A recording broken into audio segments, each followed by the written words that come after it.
the front gates of the town, Sergeant Collins gathered the guards currently on duty. And Moxim was chosen to be the one to question them. The guards said that they saw a man matching their description leaving the town a couple hours ago, but didn't see him enter. The odd part, though, was that the horse he was riding on was ridden into the town about an hour earlier by someone else. According to the guards, they all saw a middle-aged, average-looking man enter the town on the back of a unique-looking black horse with a bright white mane and tail, and that same horse was being ridden by the masked, red-cloaked man leaving the town. They pointed out Guard Margot Foxtrot as the guard who questioned the masked man when he was leaving. When Margot was interviewed, she said that she found it odd that a totally different person was riding the same horse that they had all just seen being ridden into the town by someone else. When she stopped the mysterious man and questioned him, he told her a story about how he had just bought the horse off of a farmer named Homer for 3 times the amount of gold that he had originally paid for it. Thinking back to the conversation, Margot expressed regret that she did not question him further. At the time, the red-cloaked man, who called himself Kianos Rosny, seemed very convincing. It wasn't until a while later that she started having feelings of doubt. When asked if the man had given any indication as to where he was going, Margot said that he was just resting in Daggerford a bit before heading back up north towards Waterdeep. At this point, they decided it was time to tell Captain Miller about what they've learned so far. In Miller's office, they explained everything that had happened that afternoon. The captain, understanding the gravity of the situation, gave the party 100 GP and supplied them with horses, 3 days of rations and 2 town guards, as well as Sergeant Collins. Back at the front gates, they prepared to leave. Before doing so, Husk examined the horse tracks where Margot said she spoke to Kianos Rosny. It wasn't easy due to all of the other horse traffic that had passed afterward, and when they got to the crossroads, where the road split into north or south, Husk was unable to discern which way he had went. Due to the fact that the masked man told the guard he was heading north, they decided to head south. It took roughly 15 minutes before they crossed paths with the first cart heading in the opposite direction. It was pulled by 2 horses with an old couple at the reins. Rook approached and asked if they had seen a man matching Kianos' description, or a black horse with a white mane.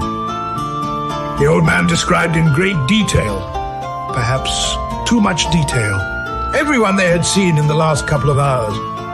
The party then realized that the man they're looking for had not gone south, but must have gone north.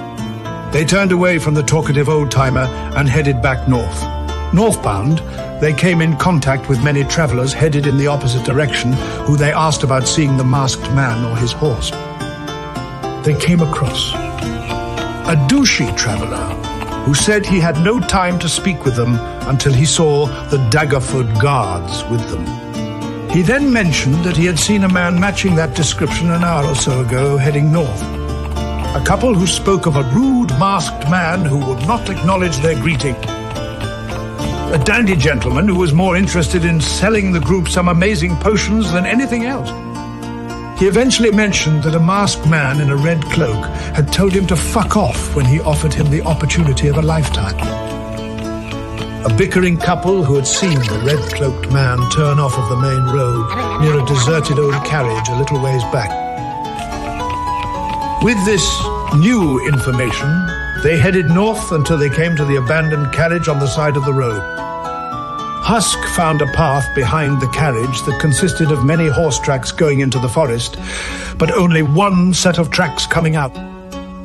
Both Rook and Flutterbutt go deep into the woods to investigate while the others keep a well-distance behind.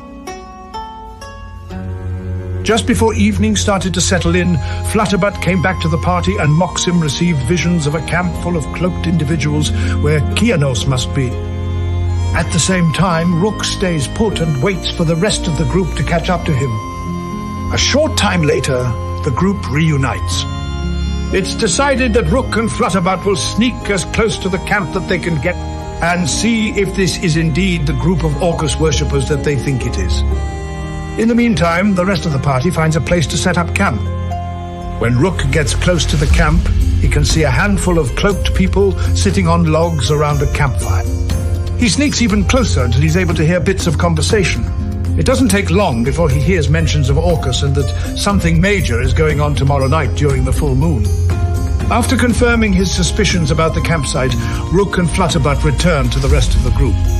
At camp, Rook tells the others what he had seen and heard, and they all agree that this must be a group of Orcus worshippers who are probably in the company of the masked man who is in possession of the Necronomicon of Slamrock.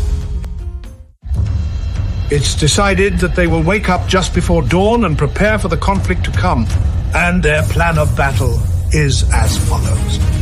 Rook will head into the enemy camp first and initiate first contact. The rest of the party would then coordinate an ambush. The town guards would be their backup. And all heroes will then first neutralize the magic users, then the healers, and then move to finish off the fighters and robed. Will our courageous band of heroes be triumphant? Let's find out.